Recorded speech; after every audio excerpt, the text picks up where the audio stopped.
Et merci d'être ici en si grand nombre. Impressionnant, impressionnant. Je connais votre région un peu, je dois dire, parce que j'ai enregistré des émissions au poste de télé pendant 3 années de suite sur la route des chemins de terre, je pense.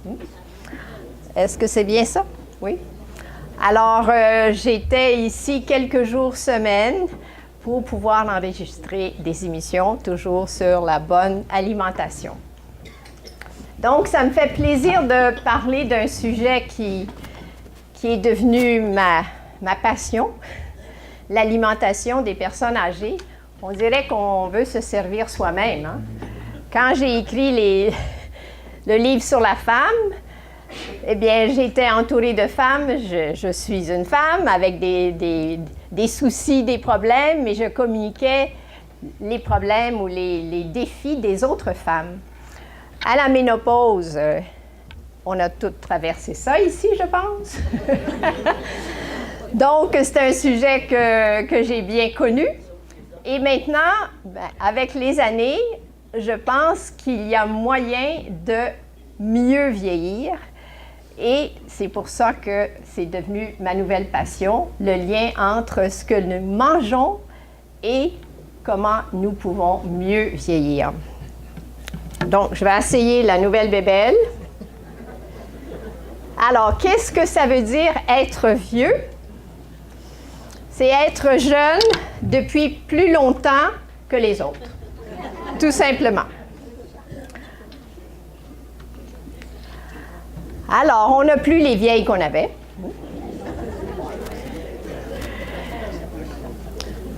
Mais elle est quand même exceptionnelle, mais c'est un beau modèle. Et on n'a plus les vieux qu'on avait. Et ici, vous êtes entourés de rivières. Je ne sais pas s'il y en a qui font du surf, mais on ne sait jamais. Alors, qu'est-ce que c'est que vieillir? Dans le fond, c'est devenu un sujet très chaud parce que nous ne sommes pas tout seuls. Nous sommes près de 20% de la population du Québec. C'est quand même une grande partie de la population. Alors, vieillir, c'est progresser plus longtemps dans la vie. Je me souviens quand j'avais dit ça à mon éditeur, quand je préparais le livre, j'ai dit « Vieillir, ça veut dire qu'on est encore en vie. Quand on n'est plus en vie, on ne vieillit pas. Donc, vieillir, ça veut dire qu'on progresse dans la vie.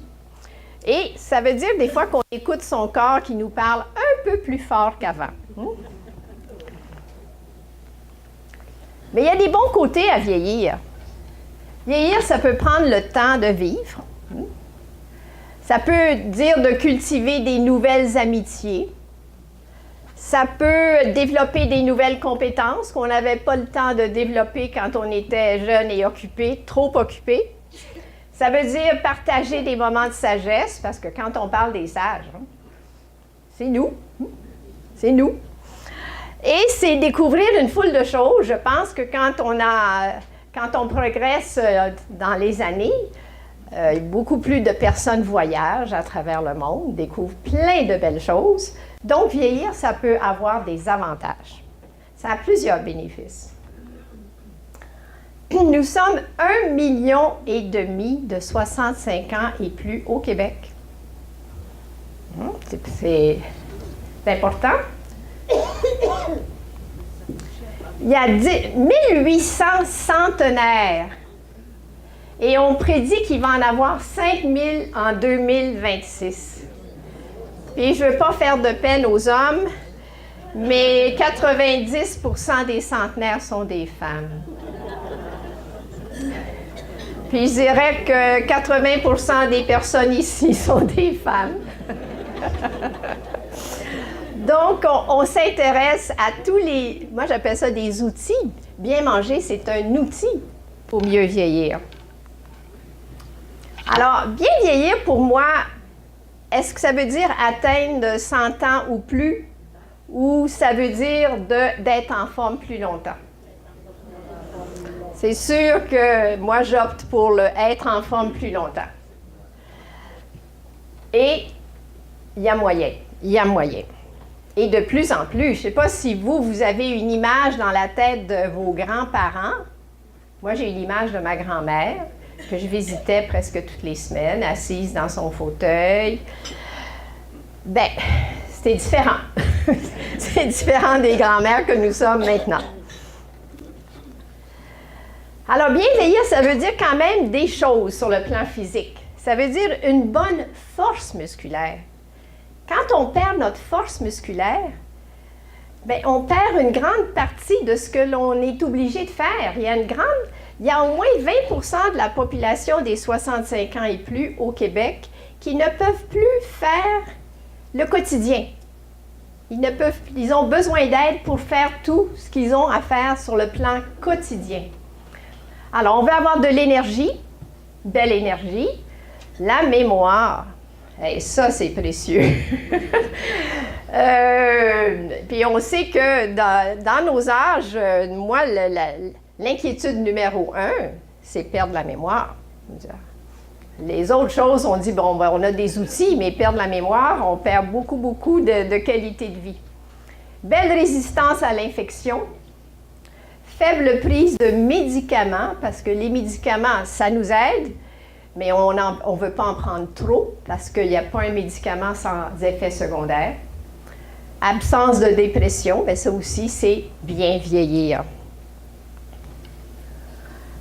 Alors là, on se pose la question. Il y en a qui me disent, bien moi, dans ma famille, ils sont morts à tel âge.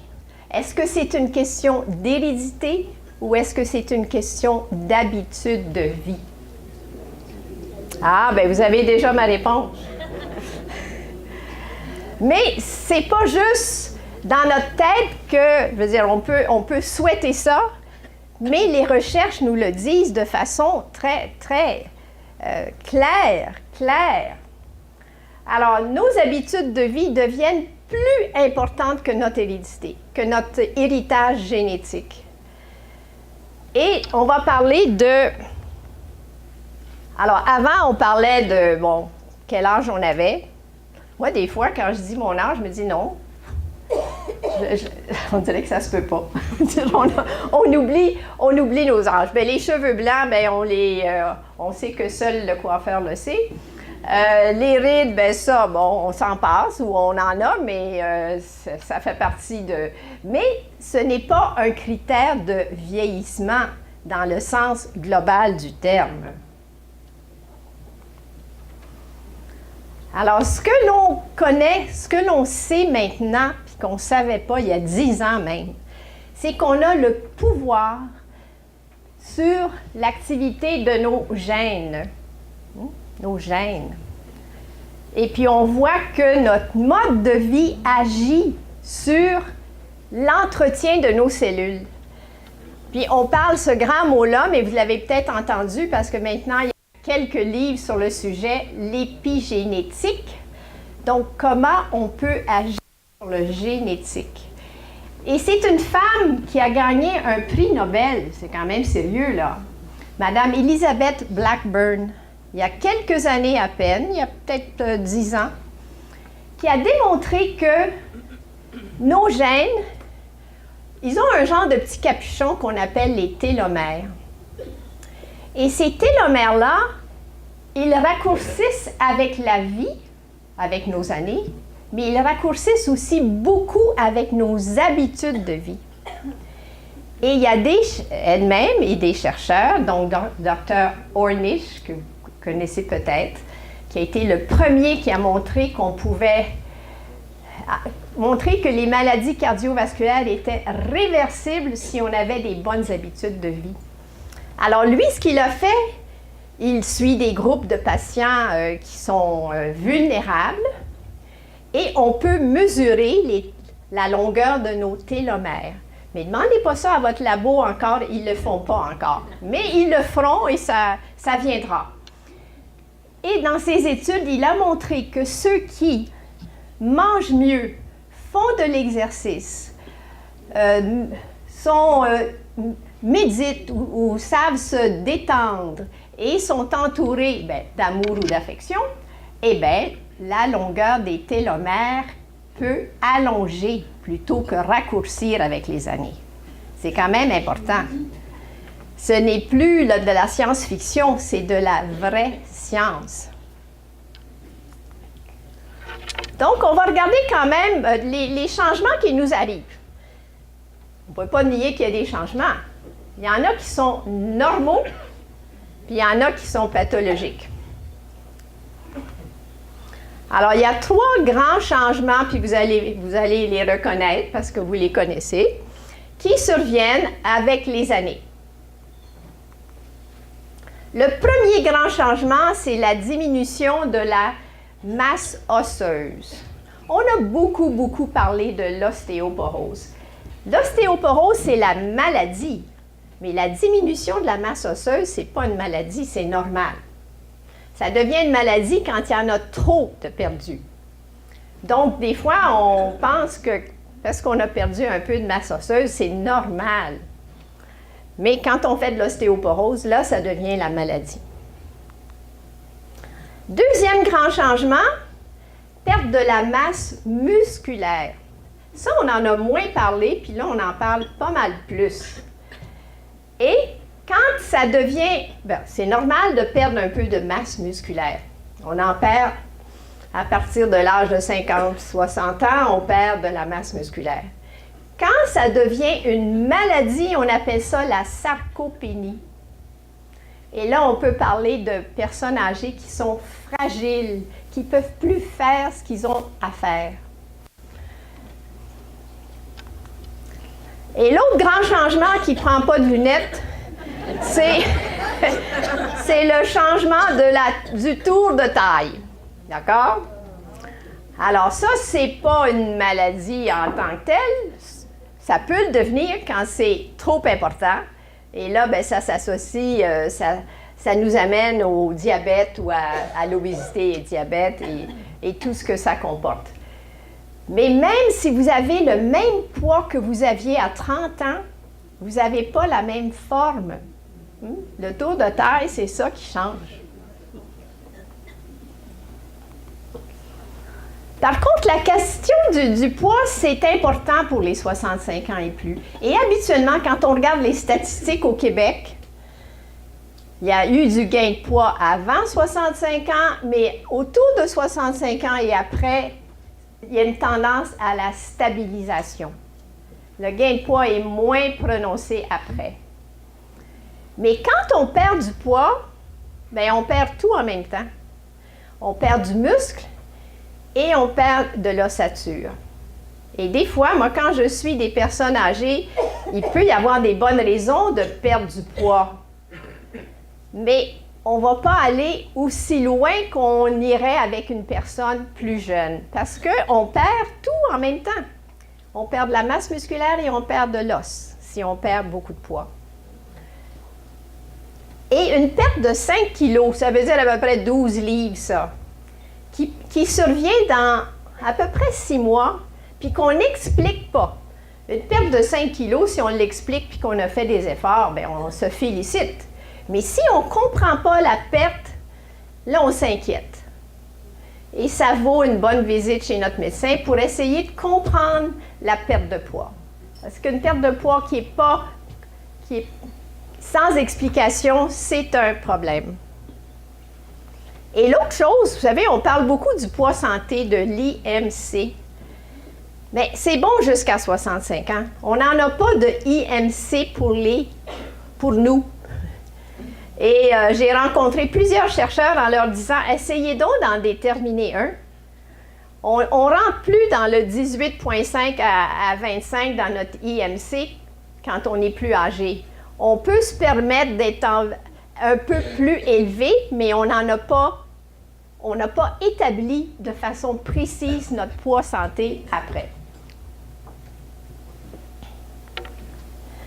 Alors, cette madame-là, elle travaille sur sa masse musculaire. Et c'est les meilleurs exercices pour la masse musculaire et pour l'ossature, c'est ce qu'on appelle des exercices de résistance, de la musculation. On peut faire toutes sortes de bons exercices, mais c'est ceux-là qui peuvent donner des résultats même après 75-80 ans. Il y a eu des bonnes études pour le montrer. Alors, celui-ci fait de la course et de la musculation, mais en d'autres mots, l'exercice est très important pour conserver tout ce que nous avons. Alors, c'est quoi les problèmes actuels, là? Qu'est-ce qu'on fait qui n'est pas tout à fait ce qu'on devrait faire? Bien, il nous manque de fruits et légumes. Même si on le dit, puis on le dit, puis on le dit, il nous en manque encore dans notre assiette. Manque de grains entiers. Il nous manque... les protéines, des fois, elles manquent, mais des fois, elles sont mal réparties. On va penser protéines le soir, mais le matin puis le midi, là, on l'oublie. Et on sait que pour refaire notre masse musculaire, pour l'entretenir notre masse musculaire, il faut prendre des protéines à chaque repas. Mais ça, je vais le répéter, inquiétez-vous pas. Et il y a beaucoup de personnes qui sautent des repas. On oublie de manger. Mais c'est pas bien bon, ça. Et c'est sûr qu'il y a encore trop de sucre puis trop d'aliments raffinés.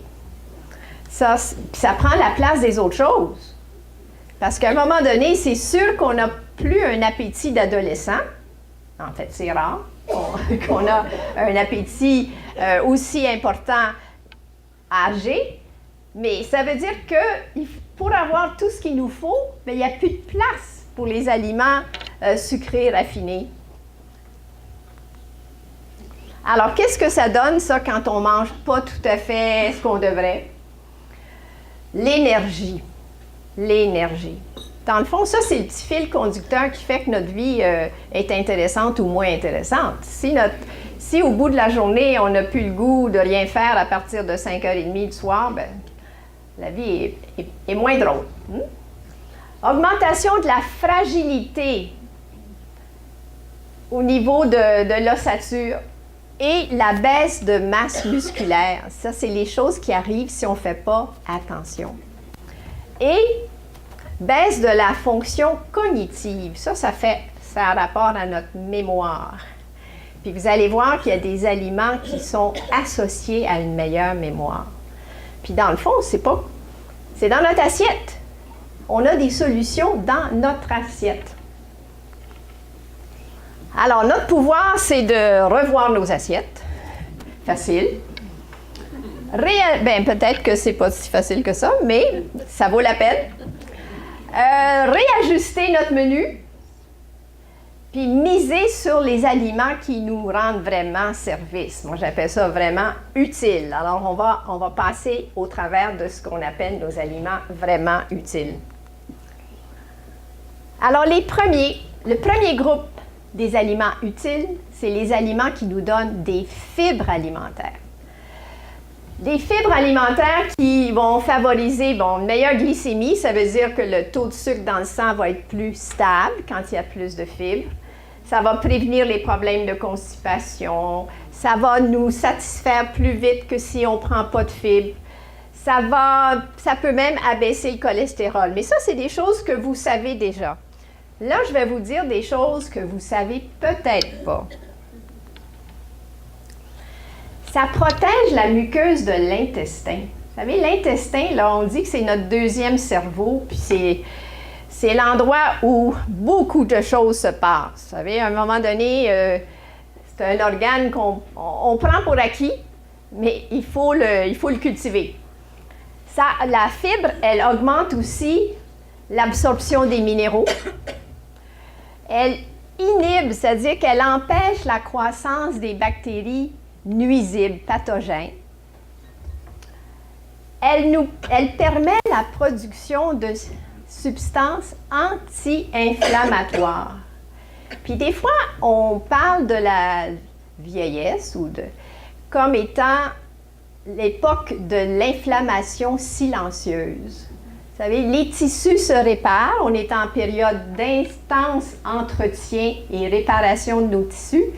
Mais pour le processus d'entretien et de réparation, ça suscite une inflammation qui fait pas mal. Ce n'est pas une maladie, c'est du vieillissement. Mais tout ce que l'on peut manger qui suscite ou qui aide la production de substances anti-inflammatoires, ben, c'est des plus. Alors, et puis ça protège ou ça permet d'avoir un bon microbiote. Et ça, on va en reparler. Il y a quelques années, ça c'était un mot qu'on ne connaissait pas, puis maintenant on commence à le connaître de mieux en mieux. Alors ici, là je vais tester mon pointer. Oui. Alors, vous avez, ça c'est la muqueuse de l'intestin. Ici, là, c'est notre paroi intestinale. Et ça, vous avez une belle couche de mucus. Puis là, vous avez les bactéries qui se promènent. Avec un menu riche en fibres, vous voyez que vous protégez votre muqueuse de l'intestin. Elle n'est pas attaquée, cette muqueuse-là, ou beaucoup moins qu'un menu qui est pauvre en fibres. Le menu qui est pauvre en fibres, vous voyez que il reste presque plus de mucus, comme il me reste presque plus de voix. Inquiétez-vous pas, je vais boire de l'eau. Et vous voyez que les bactéries peuvent attaquer la muqueuse de l'intestin. Alors, les fibres, là, c'est vraiment protecteur de notre muqueuse intestinale. Très, très important. Là, vous allez me permettre de prendre de l'eau.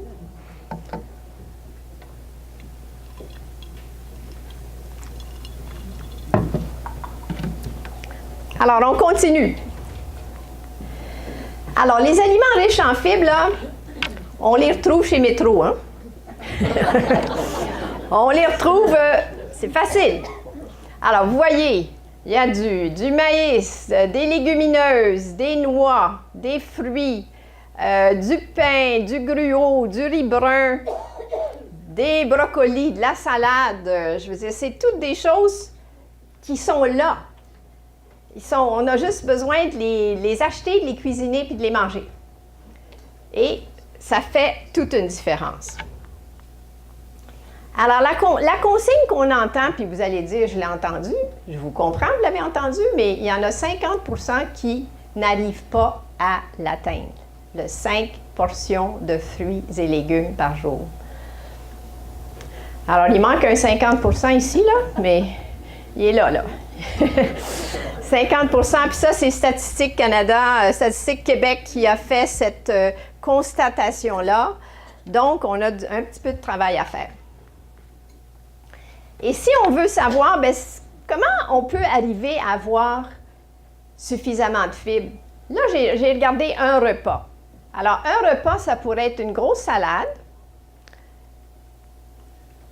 une tranche de pain de blé entier ou de 6 grains, il y a tellement de bons grains entiers maintenant qui existent, puis un fruit. Donc, ce n'est pas un repas exorbitant, là. Et ça va nous donner les fibres adéquates pour un repas, puis on multiplie ça par 3, puis on a nos fibres pour la journée. Oups! Ah, là, il y a un problème. Un problème sur tout? Non, pas sur tout. Sauf la conférencière. Ah, OK! Ah, il y a des petits boutons des fois, hein? On a eu peur. Moi aussi, j'ai eu peur. Alors, où est-ce qu'on retrouve nos fibres sur une étiquette? Alors, vous regardez l'étiquette habituellement en haut. La première chose que vous voyez, c'est quelle est la portion. Alors, on vous donne la valeur pour cette portion-là. Et puis là, vous descendez puis vous dites, pour cette portion-là, j'ai 2 grammes de fibres. Puis dans la journée, on voudrait en avoir à peu près 30. OK? Alors, une tranche de pain, ça, c'est à peu près une tranche de pain, ça. Une tranche de pain va me donner de blé entier. Elle va me donner 2 grammes de fibres. Il y a des pains qui vont nous en donner jusqu'à 3 puis 3,5. Il y a des pains là, qu'on mastique longtemps puis qui vont nous donner beaucoup de fibres. Là, je vais peser sur le bon bouton. Alors, un microbiote, c'est une flore intestinale en forme. C'est la population qui se promène de bonnes bactéries dans notre côlon. on a chacun 100 000 milliards. Il n'y a pas juste Bush, hein, ou pas Bush, Trump, qui a des milliards. Alors, 100 000 milliards, on a tous 100 000 milliards. Mais on a tous des bactéries un peu différentes. Et mais ces bactéries-là, il y en a qui sont utiles, puis il y en a qui sont nuisibles. Bon, on veut en avoir plus d'utiles. Et ces bactéries-là, bien, elles vont protéger la muqueuse, vont stimuler le système immunitaire, vont favoriser la production des substances anti-inflammatoires. Et puis, c'est sûr que notre alimentation affecte notre microbiote. Il y a eu des études où 2 semaines, on part d'un régime très carnivore pendant 2 semaines, on nous met un régime vegan 2 semaines, le microbiote change. Et il change rapidement. Alors, c'est important, notre pouvoir sur notre flore intestinale. Alors, ça se passe là. Ça se passe là et beaucoup de bonnes réactions se passent là. Notre système immunitaire, il loge là. Et les choses qu'on a vues avec ce qu'on peut faire en modifiant nos bonnes bactéries, c'est incroyable. Alors, l'important, c'est de manger nos fibres pour pouvoir cultiver notre bon microbiote.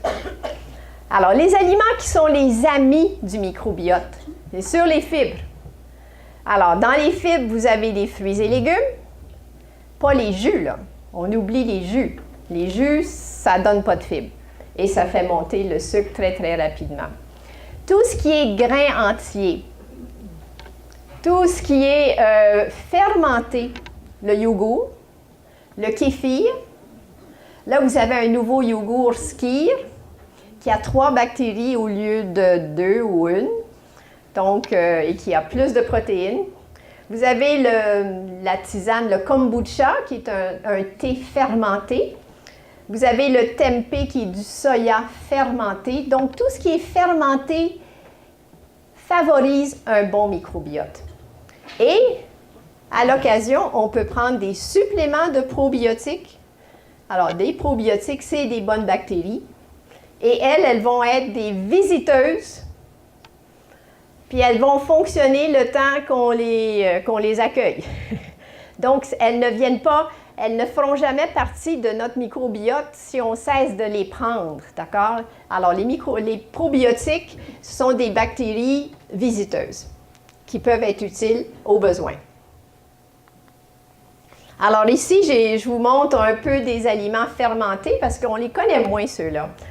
Donc, vous avez le kéfir, le kombucha, les aliments, le tempeh, le miso qui est ce soya fermenté que les Japonais utilisent pour saler leurs aliments. Et puis la choucroute. La choucroute, il y en a qui aiment ça. Là, il y a une théorie, j'ai quelqu'un qui prend ça avant le déjeuner le matin, mais pas moi. Alors, chacun notre façon d'intégrer des aliments fermentés. Alors, les causes Alors, qu'est-ce qui peut arriver? Comment on peut influencer notre microbiote? Alors, quand il manque de fibres, bien entendu, un stress. Ça, c'est facile à dire, hein? Mais en grande période de stress, ça affecte nos bonnes bactéries. Beaucoup de médicaments, puis plus il y en a, plus ça va affecter nos bactéries. Mais celui qu'on connaît, puis les antibiotiques, bien, c'est le contraire des probiotiques.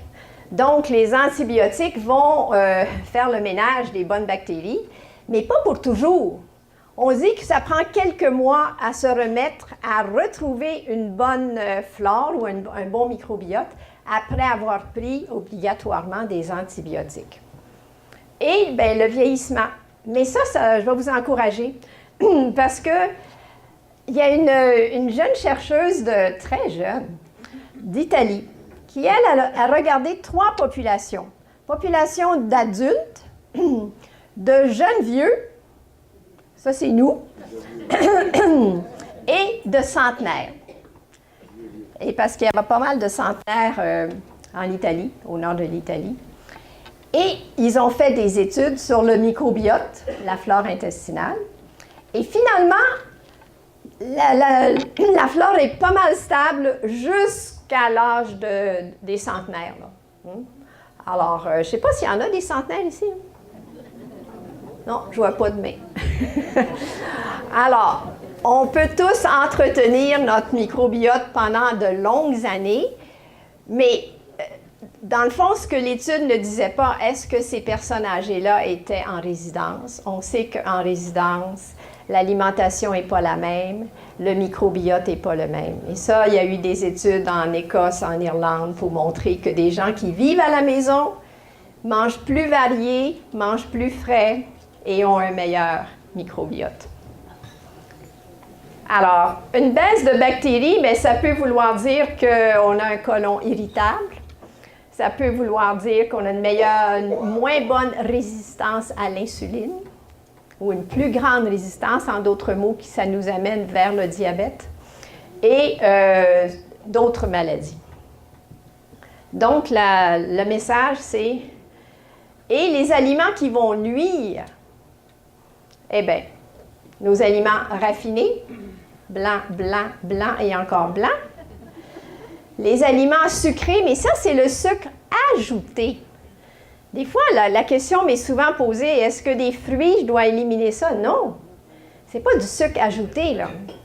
Mais tout ce qui est sucré va nuire au microbiote. Et même les substituts de sucre.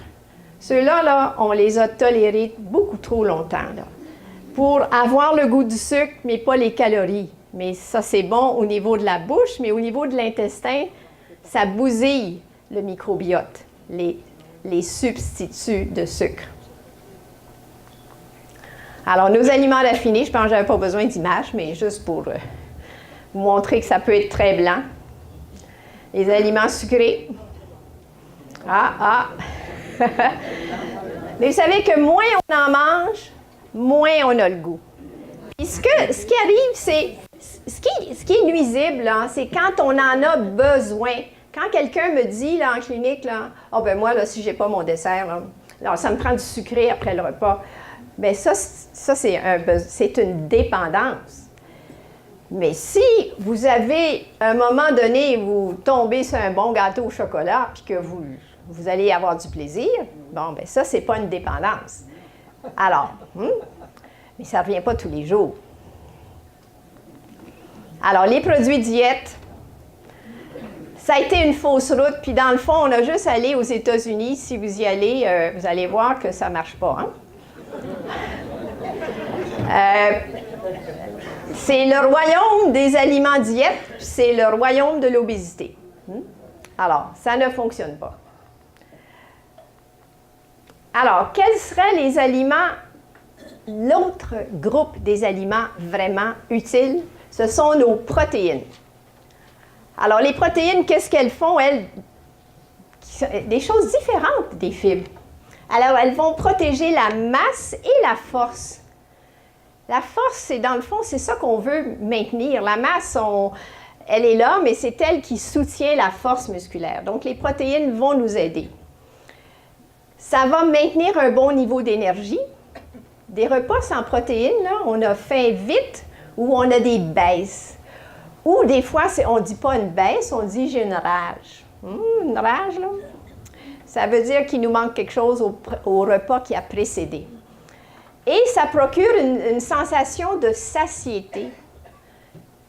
Quand vous mangez juste une belle salade de légumes, là, c'est bon, mais on a faim vite, là.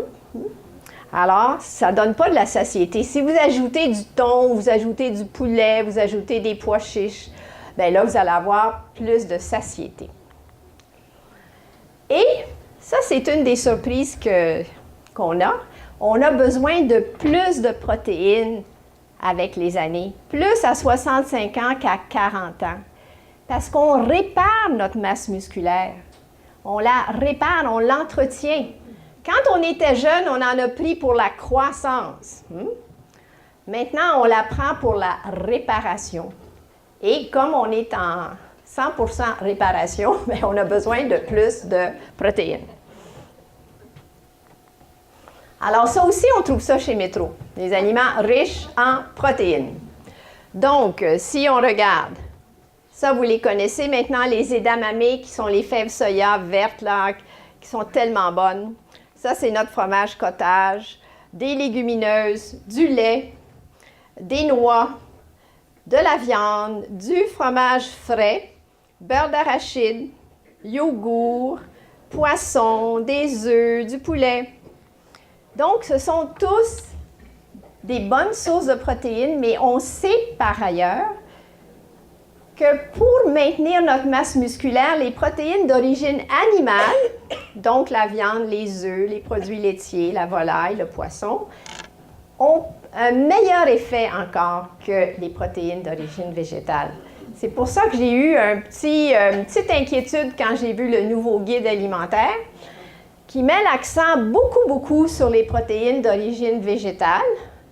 Moi, je trouve ça excellent pour la planète, mais pour nous autres, là, c'est moins intéressant. Donc, c'est sûr qu'on peut en mettre un peu plus dans notre alimentation du végétal, des plantes, mais on est encore à l'âge où il faut maintenir des protéines d'origine animale.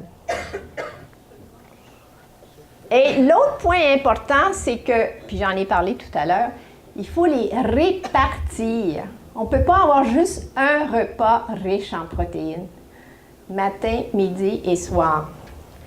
Et le chiffre que je soumets, là, c'est à peu près 20 grammes par repas. Puis là, c'est du chinois, mais là, je vais vous montrer comment on peut...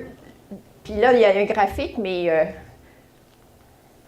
Donc, pour avoir 20 grammes de protéines, un petit morceau de 3 onces de poulet ou de poisson, ça, c'est moins gros que la poitrine de Saint-Hubert, là. 3 onces et demie, là, la poitrine chez Saint-Hubert, c'est certainement 5, quasiment 6 onces, là. Alors, pas besoin d'aller autant que ça. Ça peut être 2 œufs, mais avec un peu de fromage. Ou si on prend du tofu, ça pourrait être 5 onces. Puis il faut qu'il soit ferme parce que le ferme donne plus de protéines, il y a moins d'eau que le soyeux. Si c'est des légumineuses, il faut en prendre une tasse et tiers pour avoir notre 20 grammes à ce repas-là. C'est pour ça que on va peut-être prendre du poulet.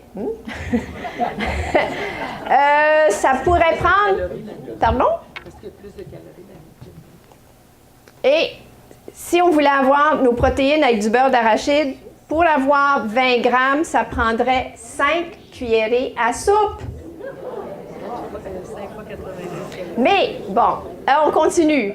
Notre fameux yogourt grec, puis notre skyr ou le cottage ou le ricotta, 3/4 de tasse. Ça se prend bien. Le petit contenant de 175 grammes, c'est 3/4 de tasse.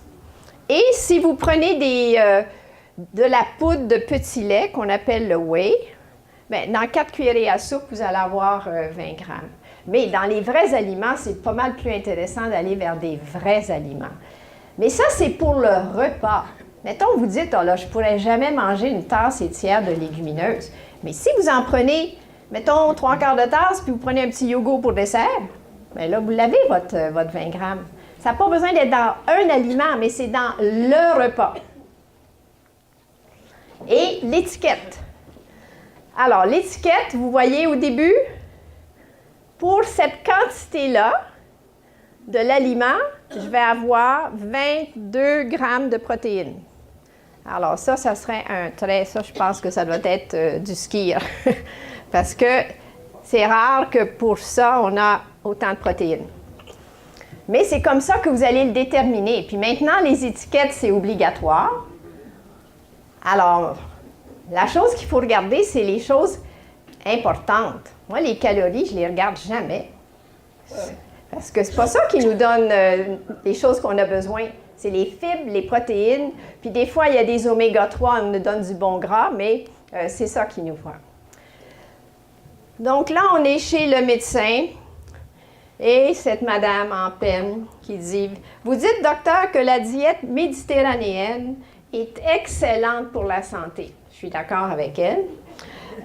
Puis-je avoir une ordonnance pour des vacances en Grèce? Alors, vous me direz si vous avez un médecin qui vous donne l'ordonnance. Alors, ça serait pas mal amusant. Alors, je vais vous donner quelques exemples parce que la diète méditerranéenne, c'est celle qui donne des bons résultats sur tous les plans. Vraiment tous les plans. Plan cardiovasculaire, plan pression artérielle, plan cognitif. Elle a été analysée des centaines de fois et c'est elle qui favorise et c'est elle qui nous donne protéines et fibres. Vous allez voir. Donc, on a des exemples. Les exemples de menus, bien, je les ai pris dans le livre que j'ai publié. Donc là, on a nos protéines dans le morceau de poisson. On a nos fibres dans les légumes. Alors, il y a des légumes autour du poisson, sur des tomates, puis on a du grain entier, puis on a un fruit pour dessert. Donc, on a fibres et protéines. On va regarder un autre menu. Donc là, c'est des légumes grillés avec du poulet grillé. Donc, on a nos protéines, on a nos fibres, puis on a encore un peu de fibres avec le dessert au melon, puis on a un petit peu d'une petite sauce au yogourt là, pour agrémenter les légumes grillés. On va faire un autre menu. J'ai assez hâte de voir le menu de ce midi.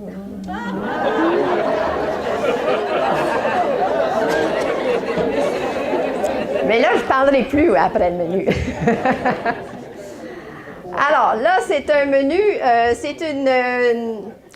c'est pas tout à fait une quiche, c'est une frittata. Donc, on a fait cuire des œufs qu'on a battus avec un peu de lait, puis on a mis qu'on fait cuire avec des légumes. Alors, on a nos protéines dans le frittata, on a des fibres dans les légumes, dans le grain entier, puis dans le dessert. Là, on a un menu encore un peu, je dirais végétarien. Donc, on a pris nos légumineuses. On en a mis des légumineuses dans la soupe, là. Il n'y en a pas juste 3, 4. Vous savez, quand vous achetez la soupe du commensal, puis j'ai rien contre le commensal, mais il n'y a pas beaucoup de légumineuses dans la soupe. Bien, ce qu'on fait, c'est qu'on achète des légumineuses en conserve, des bonnes fèves rouges, puis on l'ajoute à la soupe du commensal. Donc, vous allez avoir plus de protéines. Et là, on a mis un peu de fromage dessus, de gratiné, pour ajouter encore des protéines. On a un pain qui est grain entier, mais un peu palo, mais quand même, grain entier. On a des protéines dans notre yogourt avec de la grenade, là. Alors, là, on parle de notre fonction cognitive. Et on va regarder, et ça, c'est des études qui ont été faites à Montréal, au centre de gériatrie. Alors, on a regardé sur une période de 3 ans, 1100 personnes, des individus de 65 ans et plus. On a vérifié leur alimentation au début des 3 ans. On l'a vérifié au long de l'étude. Et à la fin des 3 ans, puis au début aussi, on leur a fait subir beaucoup de tests pour évaluer leur fonction cognitive, leur mémoire et tout. Et on a vu qu'il y a des aliments qui étaient favorables à une meilleure rétention cognitive et il y avait des aliments moins favorables. On va les regarder. Alors ça, ce sont nos aliments qui sont favorables. Alors là, vous avez le kale, notre fameux chou frisé qui est devenu très populaire.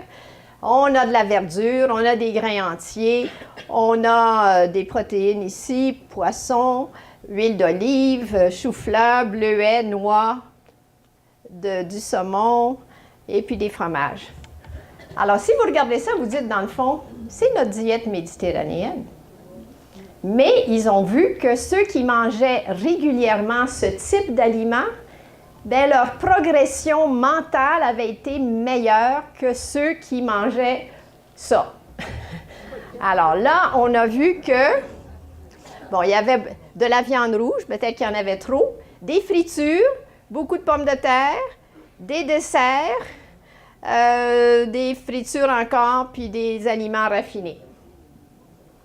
Alors ça, ils ont vu que les personnes âgées qu'ils ont suivies avaient une moins bonne rétention cognitive avec ce type d'alimentation-là. Alors, en d'autres mots, nos habitudes alimentaires, ça affecte non seulement nos muscles, nos os, notre énergie, notre tour de taille, mais ça affecte également notre mémoire. Alors, c'est important. C'est important. Alors, manger mieux, c'est quoi? C'est manger mieux 3 fois par jour. On n'oublie pas nos aliments riches en protéines, riches en fibres. Puis, je vous souhaite de savourer chaque bonne bouchée de ces bons aliments. Alors, il faut écouter sa faim, c'est sûr. Il ne faut pas manger au-delà de sa faim, mais des fois, il ne faut pas sauter des repas. Donc, manger plus légèrement, mais avec les bonnes choses. Et investir. Pour moi, les bons aliments, là, ça demeure des investissements. Vous savez, c'est des aliments qui rapportent. Alors, je vous souhaite de bien investir dans les meilleurs aliments. Et l'autre chose qui est importante, c'est qu'il n'est pas trop tard.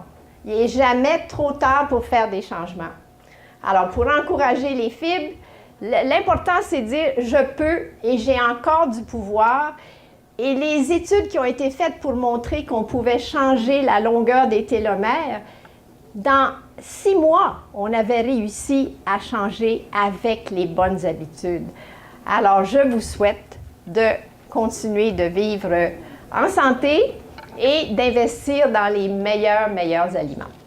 Je vous remercie. Bon appétit. Ah, bien, il va y avoir des questions?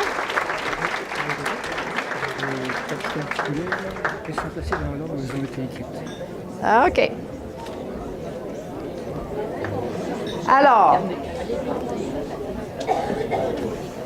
Alors, peut-on calculer la portion nécessaire à partir du menu journalier ou doit-on vraiment le calculer à partir de chaque repas? Chaque repas, parce que un gros repas, c'est jamais utile. Un gros repas, c'est habituellement trop lourd, on se sent moins bien. Donc, c'est d'essayer d'avoir les bons aliments à chaque repas.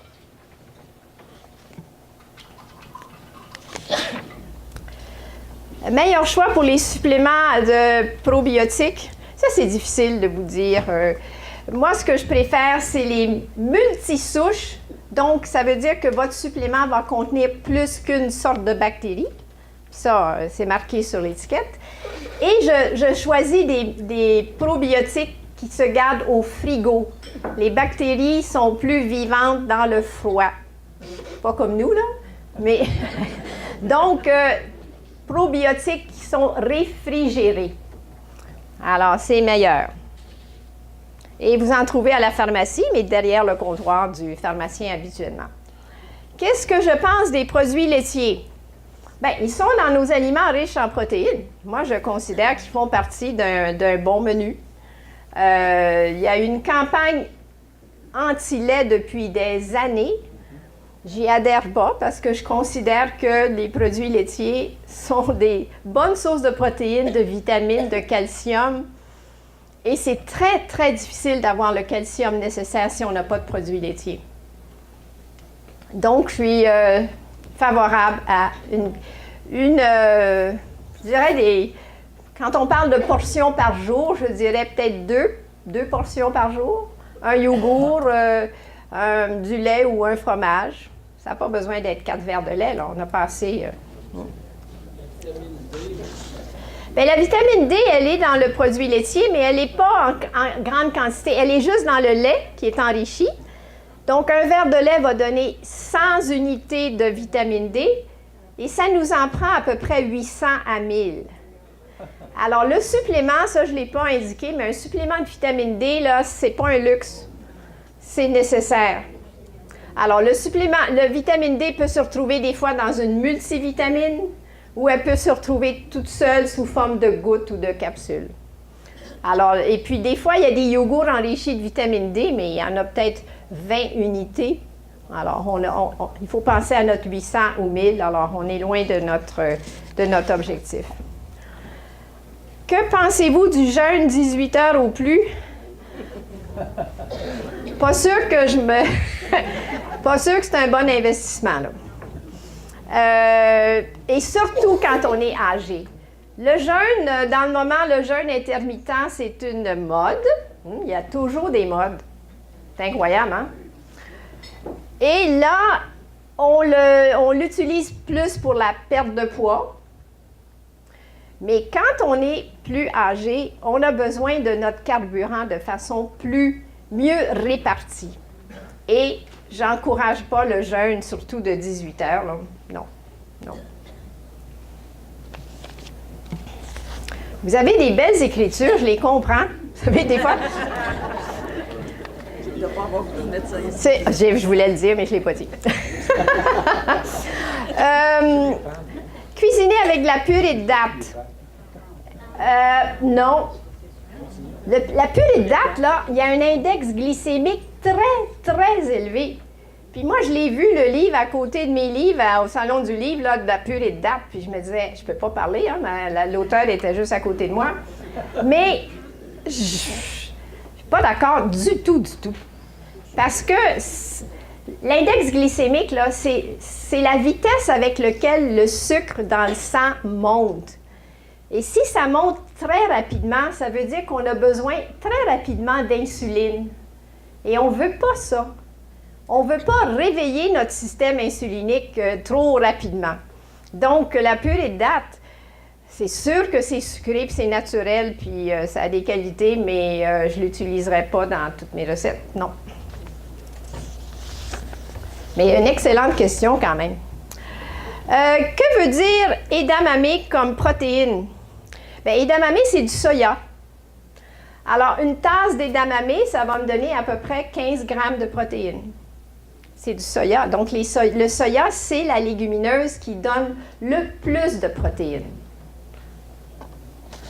Mais quand elle est verte, elle contient un peu moins de protéines que quand elle est beige, là, quand elle est tout à fait mûre, parce que l'edamame, c'est le soya immature. C'est pour ça que c'est vert.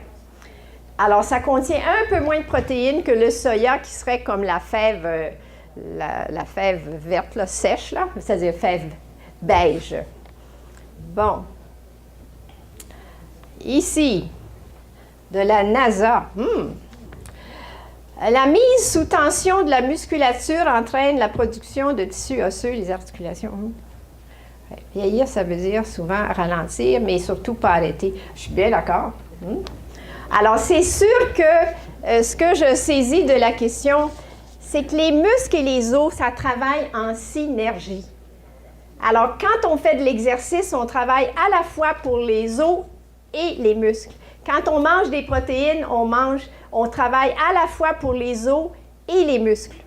Alors, ces deux sont interreliés, sont collés partout dans notre corps.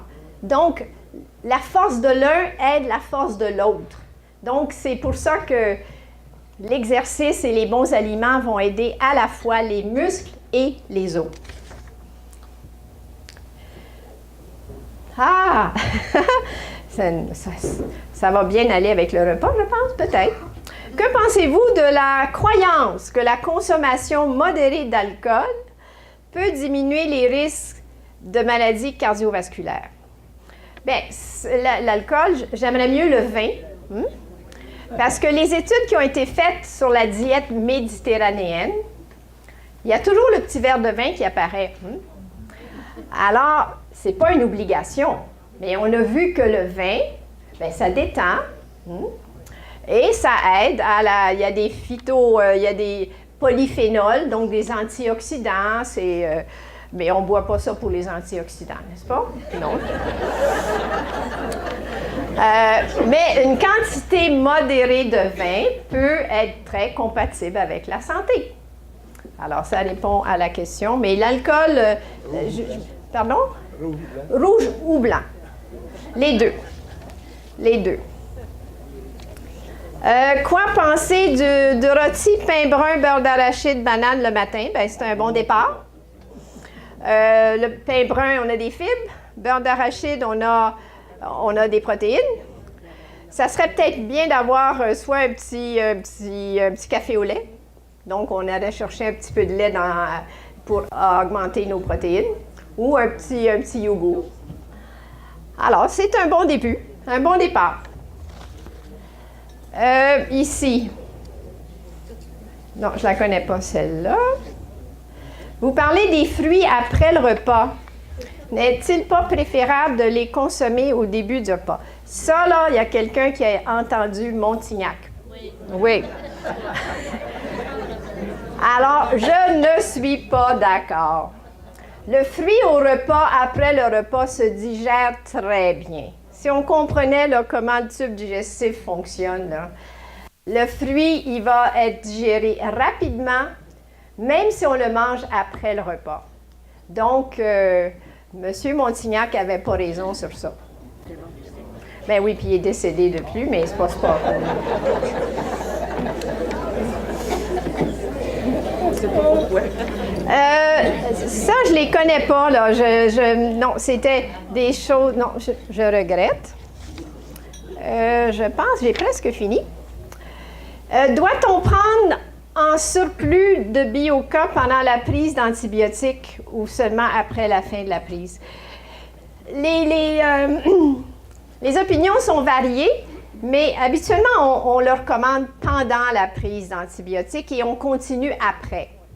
Parce qu'il y a quand même eu un changement important dans notre microbiote au moment de la prise des antibiotiques. Donc, les probiotiques nous aident à rétablir un équilibre. Puis là, bien, c'en est un probiotique, il y en a d'autres, mais c'est de le prendre en même temps. Alors, je pense que j'ai fait tous les tours des questions. Il y en a d'autres? Il y en a une qui est arrivée pour le dessert. Ah, pour le dessert. Bien, je n'ai pas été invitée. Allez-vous à la cabane à sucre? Je suis déjà allée à la cabane à sucre, mais vous savez, il y a toujours moyen de se débrouiller. Il y a toujours des œufs, il y a toujours des affaires. On n'a pas besoin d'en manger 3 fois. Hein? Des fois, je pense on se sent obligé de manger plus parce que c'est à la cabane à sucre. Alors, et puis on n'est pas dépendant de la cabane à sucre. C'est comme la dépendance au sucre, là, ce qui m'inquiète, c'est ce qu'on a besoin de prendre tous les jours après chaque repas. Donc, mais si j'étais invitée, j'irais. Alors. Le chocolat à 70 %. Alors, le chocolat, mon Dieu, on rentre dans le sucre, hein? Alors, la question, qu'est-ce que je pense du chocolat à 70 %? Bien, c'est celui qui est le moins sucré. C'est quand même gras. C'est une belle fantaisie. Donc, c'est pas un aliment... Je ne dirais pas que c'est un investissement, peut-être au niveau des sous, mais pas au niveau de la nourriture. Donc, c'est un plaisir. Un plaisir. Alors, je vous remercie beaucoup de toutes vos bonnes questions. Oui? Alors? Excusez.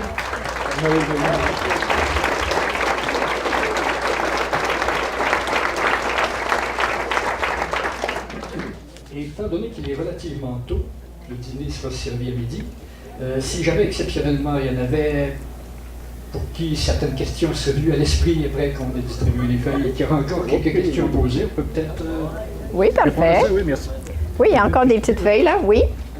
Ici. Oui, j'avais juste une question à savoir, c'est quand on vieillit, on a des pertes de sensation au niveau du goût. Est-ce que c'est possible de nous expliquer, à quelque part, si c'est normal d'avoir des propensions vers plus de goût sucré ou des goûts plus prononcés en vieillissant? C'est pas démontré qu'on a des pertes de papilles. Peut-être répéter la question. Oui. Alors, est-ce que quand on vieillit, on perd nos papilles gustatives, finalement? Et est-ce que ça serait normal d'être obligé de mettre plus de sel, plus de sucre? Ce que la recherche nous dit, c'est que c'est pas nécessairement normal de perdre l'effet de nos papilles gustatives. On goûte quand même assez bien toute notre vie. Des fois, une déficience en zinc, c'est un minéral, ça peut nous faire perdre le goût. Et des fois, de reprendre un peu de zinc, supplément, ou des huîtres. Les huîtres, c'est extraordinaire. Pour nous donner des... il y en a qui n'aiment pas ça, mais c'est bon pour le goût. Ça veut dire que les huîtres ne goûtent rien, mais ça nous donne du bon zinc. Donc, c'est pas normal d'être obligé de saler et de sucrer plus. Et ça serait dommage. Il y avait une question là? Non, j'ai vu un papier. Ah, la sieste d'après-midi. Là, ça dépasse mon affaire, là. On dit que c'est le complément du régime méditerranéen pour la réparation des tissus. Non, je pense pas que ça répare les tissus. Ça répare sûrement, ça détend, et ça peut être réparateur dans ce sens-là, mais je pense que des repas qui ne sont pas trop lourds n'imposent pas de sieste. Vous savez, des repas lourds, là, on dort sans penser que c'est la sieste, là. Hein? Donc, pour moi, ce n'est pas un complément essentiel pour notre mieux-être. Ici, la consommation de poissons. Bien oui, pour la fonction cognitive, c'est que nos poissons sont très riches en gras oméga 3. Puis vous avez vu qu'ils faisaient partie des aliments qui étaient pro-fonction cognitive. Donc, le poisson, c'est excellent pour... mais c'est pas juste le poisson. Je me souviens que dans le temps, on disait « le poisson, c'est bon pour la matière grise ». Mais les oméga 3, ce sont dans les poissons gras en particulier, le maquereau, la sardine, le saumon, la truite, c'est les poissons qui nous donnent le plus d'oméga 3. Eh bien, ceux-là vont aider, globalement, ont des effets anti-inflammatoires qui sont très, très importants. La quantité de tofu dans chaque ferme, dans chaque repas. Bien, j'ai mentionné 5 onces. Alors, un bloc, habituellement, ça peut être 300 grammes, 400 grammes. C'est presque la moitié le tiers d'un bloc. Ben oui, une petite tranche, là, vous allez avoir faim vite, puis vous n'allez pas avoir vos protéines. Donc, un tiers de bloc de tofu ferme, ça serait la quantité. Les graines de chanvre. Eh bien, les graines de chanvre, c'est une bonne source d'oméga 3. C'est comme un peu les graines de lin. Ils sont devenus plus populaires après les graines de lin, mais ils ont des caractéristiques semblables. Donc, de mettre des graines de chanvre dans vos céréales le matin ou des fois, ça dépend où vous voulez les mettre, mais ce sont des sources d'oméga 3 intéressantes. Les substituts de repas Ensure. Bien, ça rend service quand on n'est plus capable de manger. Non, mais c'est vraiment des dépanneurs, là. On n'utilisera pas ça du premier coup. Et quand on a besoin Maintenant, il y a un nouveau de la famille Ensure qui s'appelle Enlive, qui a plus de protéines, plus de calories. Quand il y a une perte de poids puis une perte d'appétit, moi, je recommande plus le Enlive, qui peut compenser, mais j'appelle ça des repas dépanneurs. C'est vraiment dépanneur.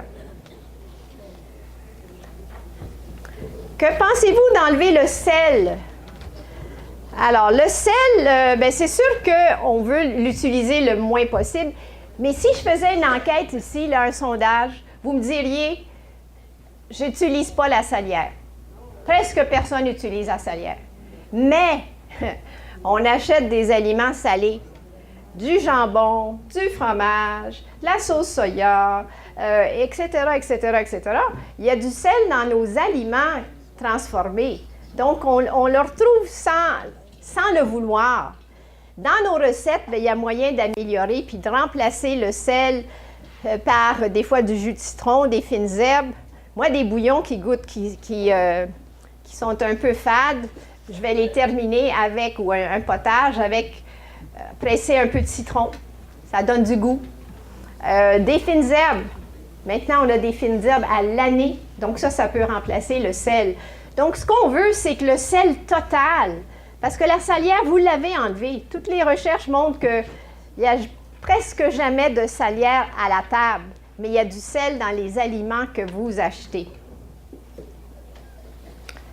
Qu'est-ce qu'on peut faire pour choisir des céréales et des légumineuses sans OGM?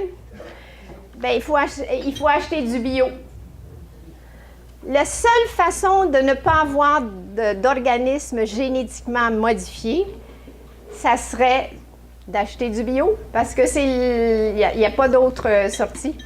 Et ça, notre gouvernement protège l'industrie et ne nous permet pas d'avoir l'étiquetage obligatoire des OGM.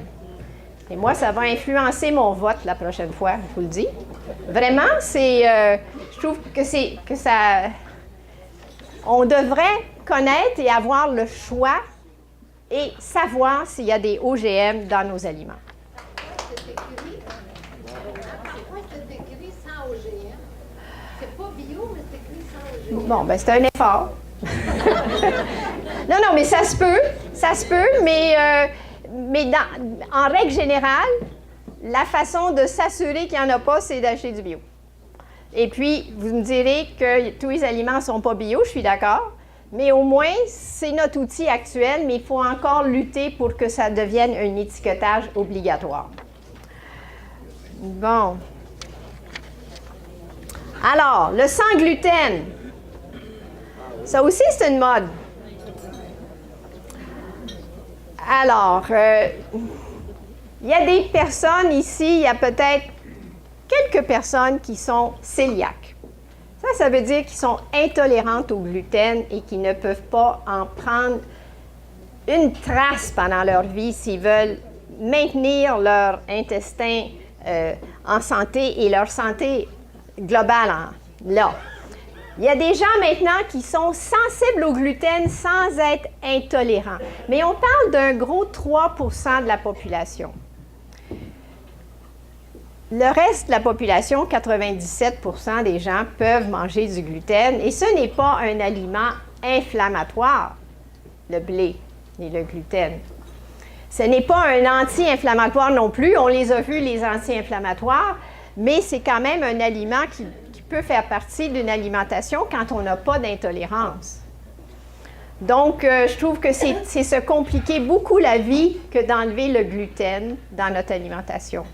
Parce que pour avoir la fibre des céréales, bien, il faut aller chercher dans des aliments très spécifiques, du son de riz, des légumineuses pour avoir des fibres sans avoir les fibres des produits céréaliers qui ont du gluten.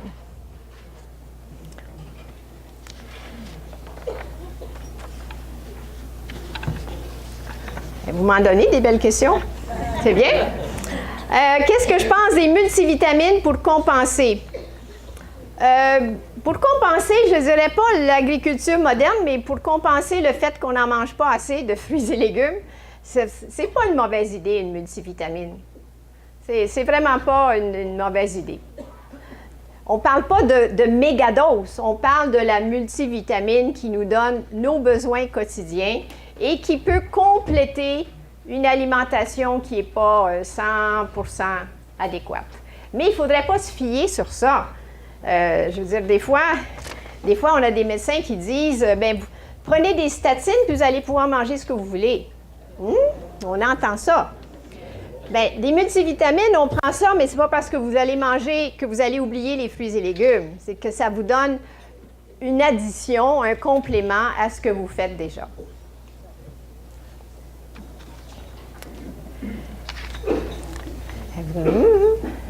Oui? OK. Alors, qu'est-ce que je pense des phytoestrogènes qui sont contenus dans le soya? Est-ce qu'on doit éviter tout ce qui contient du soya si on a un risque de cancer du sein? Eh bien, non. Les études sont très claires que le soya ne donne pas le cancer du sein et même des femmes qui ont eu le cancer du sein peuvent prendre un peu de soya.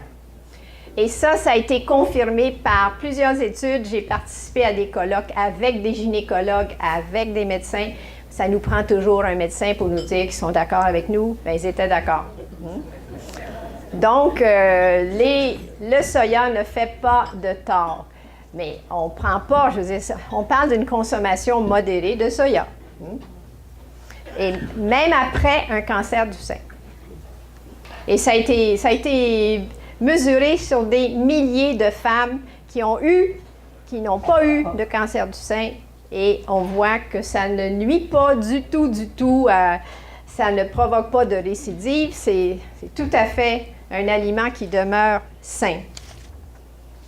Les sulfites, bien, les sulfites, on va en trouver dans le vin, malheureusement. Hein? Alors, dépendant de notre état de santé, si on n'est pas intolérant aux sulfites, on va continuer de prendre du vin.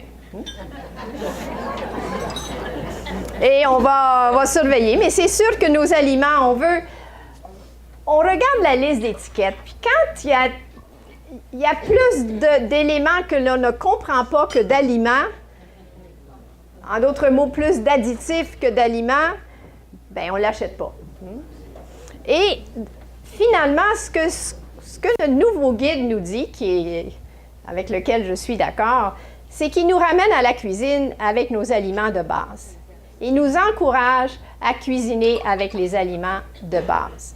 Et c'est sûr qu'on est gagnant avec des vrais aliments et on est perdant avec des aliments. Vous savez, les aliments, juste les aliments, bien, on est dans le soya, là, les aliments, les fausses viandes, les faux poulets, c'est du soya, mais du soya avec je ne sais pas combien d'additifs dedans.